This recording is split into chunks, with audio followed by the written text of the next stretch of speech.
Due to the popularity of how the AeroSoft Dream rocket off to stardom, I might as well tell you on how AeroSoft went to take on the larger, yet riskier, global gaming market. "It's ready," said Nitori Kawashiro.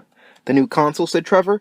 "Yes, it is, Mr. PC Gaming Master Race," I said mockingly. It was about 5 months before E3. E3 being one of the largest video game conventions to ever exist. The 8th generation of video game consoles were pretty much on their way out. Nintendo would release their 9th generation contender, the Fusion. The cop motioned us into the hardware lab. There it was, in a stately manner, the final version of the Super Mega Drive 2. "Here it is, the Super Mega Drive 2, Nitori announced to the group. The Super Mega Drive 2 looked like an original PlayStation with a CD drive, the kind you would find in a desktop computer tower, thrown on top, but it used HVDs, holographic versatile discs, so it could hold up to 2 terabytes of data. The black console practically gleamed in front of us. Yukari was asleep in the recreation room. I came in to wake her up, just in time before some of the more immature workers were about to draw something phallic on the side of her cheek. "What?" she said, waking up. The SMD2, it's ready. I thought you would want to see it," I said. "Maybe later," Yukari said before gapping herself away, presumably somewhere where she could sleep. "We've had at our headquarters a native for a while now. The old one in Gensokyo had been demoted to a company branch, and I'm still in charge of it. The Gensokyo branch has only one R&D facility. The Natick HQ has 4, and a new warehouse for keeping stock of games and consoles. Soon it was E3. We were last, just after Microsoft. There was a pungent feeling of unfeigned confusion within the crowd upon hearing about us. Finally, it was my time to go on stage and tell the world about AeroSoft. The patrons entered the giant room with the stage in front. It was dark. Then lights came on, showing a cardboard wall decorated with the names of companies that at one point in time made consoles. An instrumental of Wrecking Ball came on. Then I said the phrase, "I came in like a wrecking ball." I wrote a large ball and chain with AeroSoft's logo printed on. The large black ball destroyed the cardboard. After the little stunt, I noticed that Ramilia was there. "How's the show so far?" I asked. "I can't think of anything to describe it," Ramilia responded. "Well, this is just the beginning," I proclaimed to the vampire aristocrat. I came back on stage after the boxes were cleaned up. I had the odds in my favor. Sony's PlayStation 5 is clinging onto its aging Blu-ray format, and Microsoft's Xbox Next is using just digital downloads. "Thank you for coming here today," I greeted the audience. "Here at AeroSoft, we think that the video game business is not about how much detail you can put onto your UHD graphics or how big they are.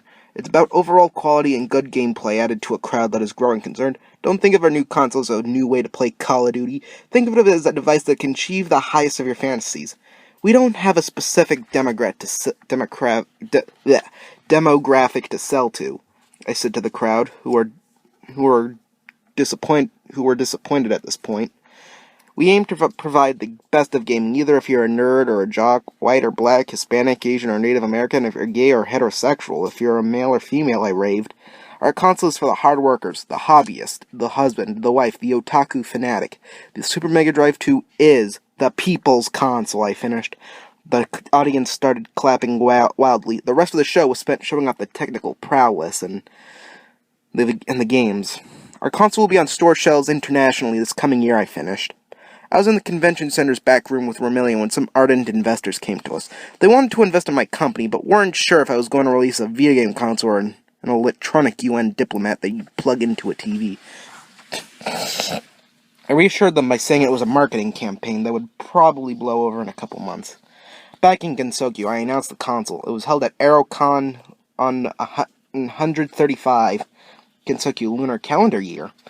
It was held at the Scarlet Devil Mansion, or at least on the grounds of the building. I said that the support for the Super Mega Drive will continue, but first-party support for games will dwindle. However, I promised everybody that I'll release an add-on that would play all the SMD games on the Super Mega Drive 2. I handed over Raisin in the development kits. "Why do we need this?" she exclaimed. "The SMD was fine enough." "Ah, Miss Inaba, the Super Mega Drive 2 has more features and is a much more powerful device," I explained. Raisin just glared at me as she left AeroCon with the dev kits in hand. I felt that once the SMD comes out, I'd prove my point with the moon rabbit in question. The AeroSoft HQ in Natick, MA was booming. All 4 R&D departments were busy programming and designing our launch titles. I'd called a meeting with the board of directors. I'd like to mention we are now allocating 90% of our resources to the SMD2. I proudly announced to the room of humans and yokai. How better is the SMD2 compared to my gaming PC? Trevor said in a rather sophomoric way. Does your PC have HVD support and a proprietary Wi-Fi network? I answered his query. Is it upgradable for new graphics cards? And water-cooled? Trevor abhorred me in my console. No, but my so-called peasant potato isn't about an egotistical, stubborn power contest, unlike your PC gaming master race, I angrily retorted. Shut up, Yukari yelled, and promptly stood up from her chair. The room went silent. Remilia looked at her in astonishment, and Michael Scotton sat lowly in his chair, as if he were trying to hide under the table. Yukari grabbed for a spell card and glared viciously at Trevor. Trevor crossed his arms and looked to his side. Now, come on, the Super Mega Drive 2 is going to be released in 17 months from now, Michael spoke up. We have to work together if this is going to work out properly. He has a point, added Remilia. Okay, you two have a point, I said, giving into an ASIP you'd find in a cartoon. What do we have for multiplats? I started. We have Grand Theft Auto 7 and Assassin's Creed 12 and 13, Trevor said. Anything else?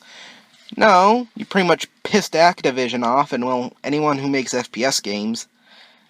Damn, any other third-party support, I asked? Other than Yente Studios, Remilia butted in. No, third-party developers not from Gensokyo, I clarified. Ubisoft is interested in us. Blizzard enjoyed our E3 presentation, and there's Sega, Bandai Namco Games, Bungie, Retro Studios, Capcom, and Rockstar Games, Michael read from his report. We'll probably get more when this puppy comes out, I responded to the report. How are things on the Gensokyo side of things, I asked. No one likes how you're simply replacing the Super Mega Drive and they're questioning its power, Yukari said. The omnipotent yokai was right. While no one elsewhere in the world has heard much of the SMD, so Gensokyo is holding on tight to the obsolete piece of machinery. I had to remind them that it's only 90% focus on the SMD2, and there still is 10% on the Super Mega Drive.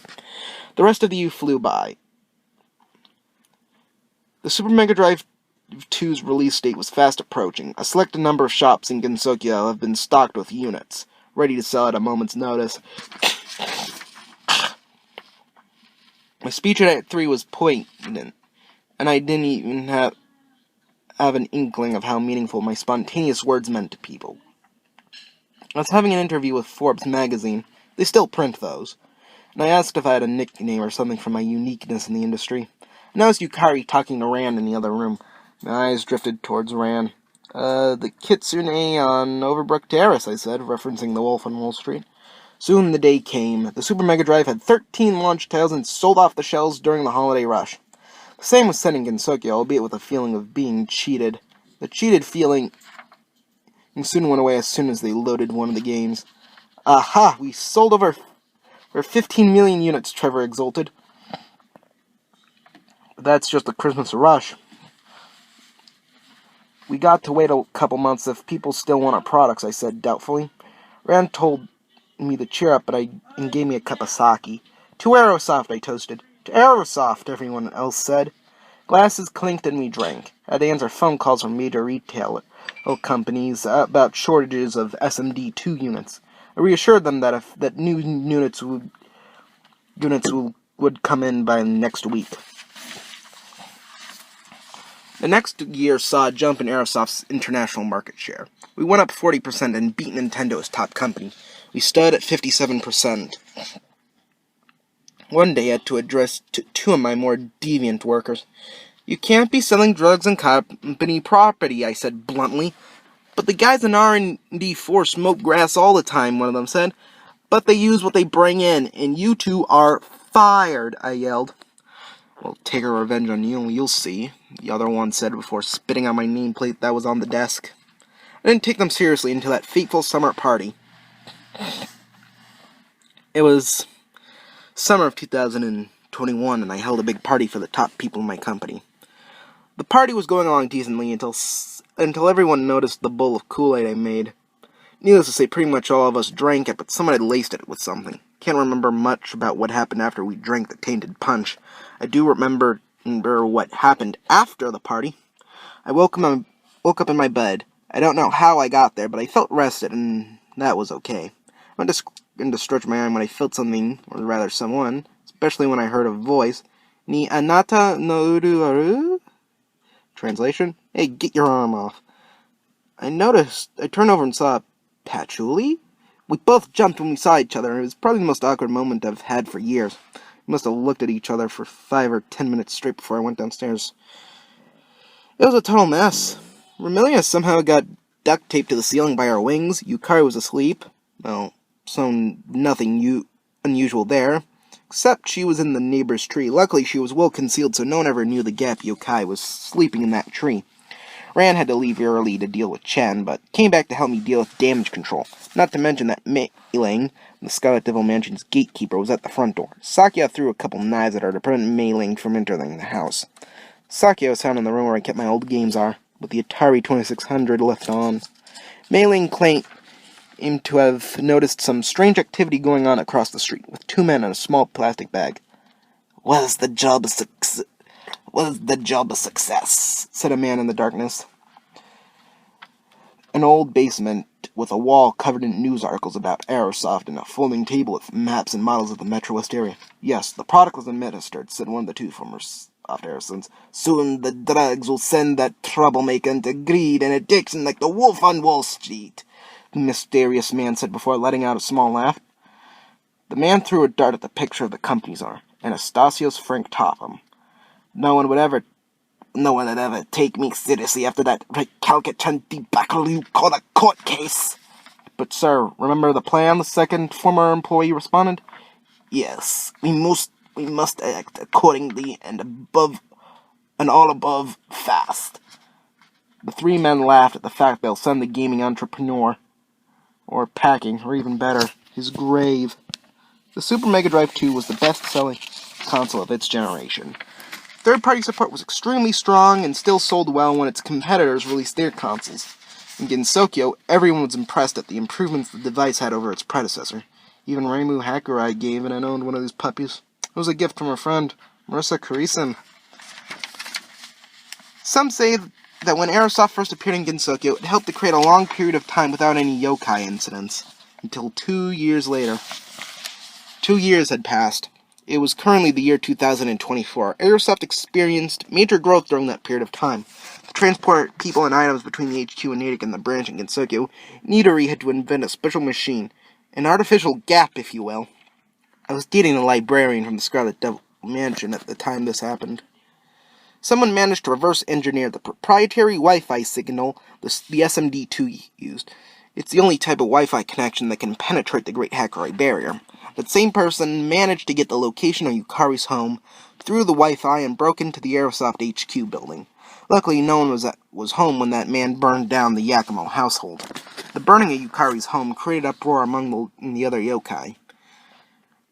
This would definitely affect my business, as a good chunk of income came from Gensokyo, because there's a strong lack of centralized government, so there's no income tax, unlike America. In the morning I received a letter. Dear whom it may concern, your time is nigh. If you don't give up your company and pay me $5 billion, you'll pay the ultimate price for you and your foreign buddies. Not entirely sincere, Dr. Edward Cohen. I guess people can hold grudges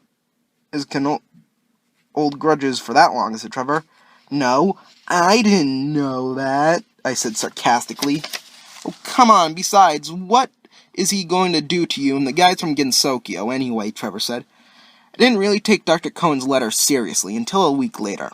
We had heightened security, not because we had a handheld device being developed, but rather the chance of someone breaking in and using the artificial gap machine. The cameras caught 3 men breaking in and using the machines, only to come back within the next 2 hours. What they did was amazing. Reimu Hakurai went to check on our donation box at her shrine.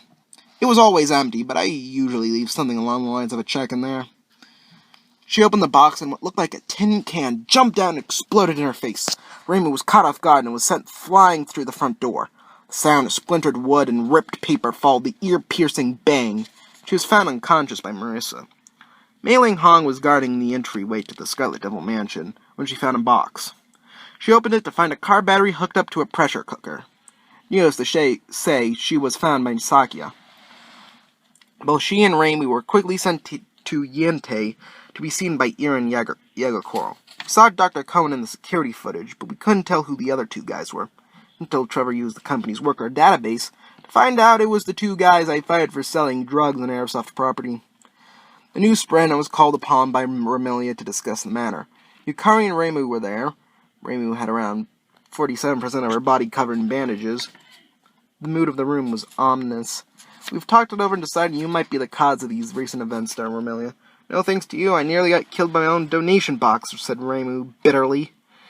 Yukari said nothing. She was the only one who wasn't putting the blame of the two bombings on me. Then I went and proved my point. If you take me and AeroSoft out and away from Gensokyo, I began, you'll take away the distractions the yokai used to prevent each other from killing each other, doing something that would have a negative effect on everyone else, I continued. Also, AeroSoft is Gensokyo's only corporation. Gensokyo would experience its first economic recession, and almost everything will go to hell. Furthermore, if any of AeroSoft's technology get into the hands of anyone in this dystopian hellhole that is Gensokyo's future, this war will turn global, and not even the military of my homeland could stand up to your spell cards, I said, stunning Reimu. I'd proven my point. Gensokyo would turn into a glorified hellhole. Yokai could escape through the artificial gaps and kill off the outside human population. Besides, I have tabs on the terrorists who dare to convert my company and your home into a flaming wreck.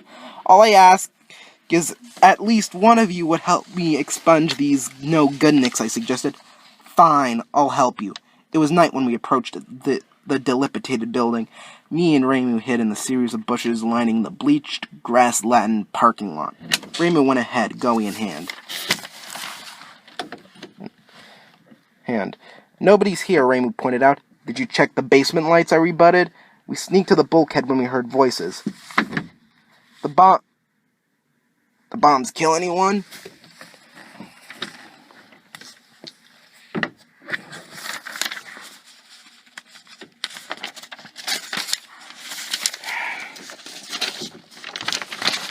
No, sir, said another voice meekly. The drugs didn't work, and the bombs didn't work. Do we really need to extirpate both him and that foreign so-called fantasy land he gets his allies from? Boomed the previous voice. Raimi summoned these two yin-yang words and shut up the bulkhead door, and we rushed into the musty basement. Freeze! I yelled. One wrong step and the Miko next to me will end you. So you finally came to ruin my plans for revenge, said Dr. Cohen. Why did you bomb the Hackeright Shrine in the Scarlet Devil Mansion, I asked. Remember that court session long ago, he started. After your blonde friend bribed me, everyone either ridiculed me for being cheap or distrusting me for being corrupt. Everyone started treating me differently. Even the town slowly gave my school less and less money. Fewer students came. The resident program became largely redundant, and all that because of you. You ended my known life. But there was no given verdict. The judge was drunk and, I rebuted, to no avail, and I'm going to end it all, Cohen interrupted. But it wasn't my fault, I said. He took out a Desert Eagle and started to shoot. Raimi jumped in front and used the orb beside her to shoot back at him. The wooden beam above collapsed over us, and the basement caved in. We both escaped with minor scratches. When the police came, the debris got cleaned up. They only found the injured body of one of the two former employees, meaning that the other one and Dr. Cohen are in hiding. At E3 2025, I announced the release of the Pocket Drive, a Super Mega Drive reduced to the size of the original Game Boy Advance. AeroCon was at Yente in 2015, and Raisin was finally no longer bent over having to develop for a system that she thought was too demanding. The Pocket Drive was released in 2026 with overly positive reception, even beating Nintendo's dominance in the handheld gaming sector.